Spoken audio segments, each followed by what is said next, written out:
Semoga teman-teman dalam keadaan sehat dan bahagia ya. Pada video ini, kita akan membahas mengenai mengolah motivasi. Motivasi sendiri dapat didefinisikan sebagai alasan seseorang untuk melakukan sesuatu. Memotivasi orang lain memiliki arti membuat mereka bergerak ke arah yang kita inginkan, dengan tujuan untuk mencapai hasil yang diharapkan. Ada 3 kata kunci dalam motivasi. Yang pertama, arah.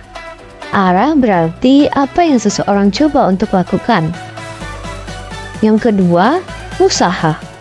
Usaha di mana hal ini menunjukkan seberapa keras seseorang berusaha. Dan yang terakhir adalah kegigihan. Kegigihan berarti berapa lama seseorang akan terus mencoba. Selanjutnya, bagaimana sih proses dalam memotivasi? Untuk memotivasi, kita harus terlebih dahulu menetapkan tujuan yang diyakini dapat memenuhi kebutuhan organisasi. Dan nantinya keputusan yang dibuat akan berdampak pada tercapainya tujuan tersebut. Karena biasanya apa yang tindakan atau perilaku seseorang itu dimotivasi atau dipengaruhi oleh kebutuhan atau tujuan tertentu. Nah, jadi ada 2 tipe motivasi loh teman-teman. Motivasi yang pertama adalah motivasi intrinsik. Motivasi intrinsik adalah aspek-aspek dari pekerjaan yang mereka lakukan serta lingkungan kerja yang menciptakan kepuasan kerja dan mempengaruhi orang untuk berperilaku dengan cara tertentu atau bergerak ke arah tertentu. Selanjutnya untuk tipe kedua yaitu motivasi ekstrinsik. Motivasi ekstrinsik adalah apa yang dilakukan agar orang lain dapat termotivasi. Selanjutnya kita akan membahas mengenai teori motivasi. Teori motivasi pertama adalah Deep Goal Theory atau teori tujuan yang dicetuskan oleh Latham dan Locke pada tahun 1979. Teori ini menyebutkan bahwa motivasi dan kinerja akan lebih meningkat jika individu tersebut diberi tujuan yang spesifik. Ketika tujuan tersebut cukup sulit namun masuk akal dan dapat diterima, maka akan ada umpan balik mengenai kinerja. Kemudian untuk ekspektansi teori atau teori harapan menyatakan orang termotivasi ketika terdapat hubungan yang jelas dan dapat dirasakan antara kinerja dan hasil. Hasil di sini merujuk pada sarana untuk memenuhi kebutuhan. Teori mengenai kebutuhan. Pertama yang terkenal adalah teori Maslow. Maslow sendiri menyebutkan bahwa kebutuhan terdiri dari kebutuhan fisiologis yang mencakup makanan dan air. Selanjutnya kebutuhan keamanan yang mencakup tempat tinggal yang memadai, pakaian, dan bebas dari rasa khawatir dan cemas. Kebutuhan sosial yakni memiliki teman dan merasa nyaman dengan jaringan sosial. Kebutuhan penghargaan yaitu diperhatikan dengan baik oleh orang lain. Serta kebutuhan aktualisasi diri yaitu mengembangkan potensi diri.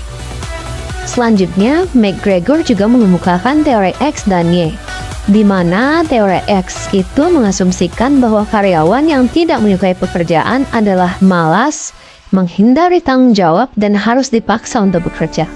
Sedangkan teori Y mengasumsikan bahwa karyawan yang kreatif, menikmati pekerjaan, dan juga mandiri.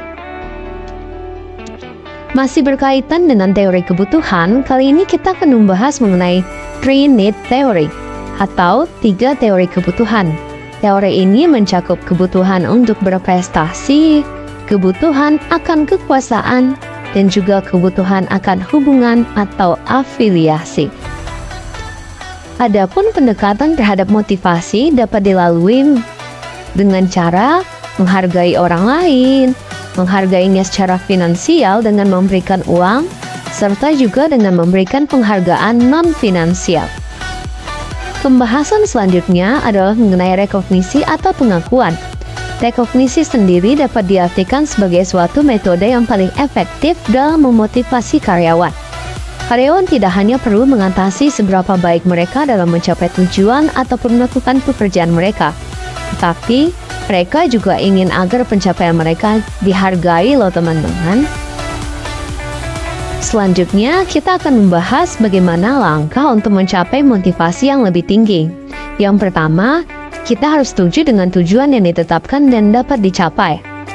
Lalu ciptakan harapan bahwa perilaku dan hasil akan menghasilkan hadiah yang berharga ketika orang lain berhasil.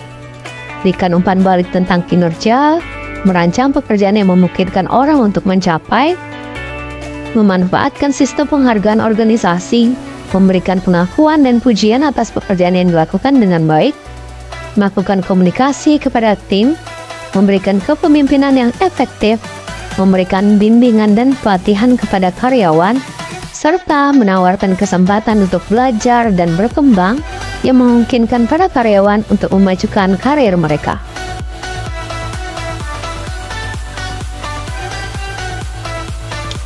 Sekian materi kita terkait mengelola motivasi. Semoga bermanfaat dan dapat memotivasi teman-teman semua. Sampai berjumpa di video selanjutnya ya. Terima kasih.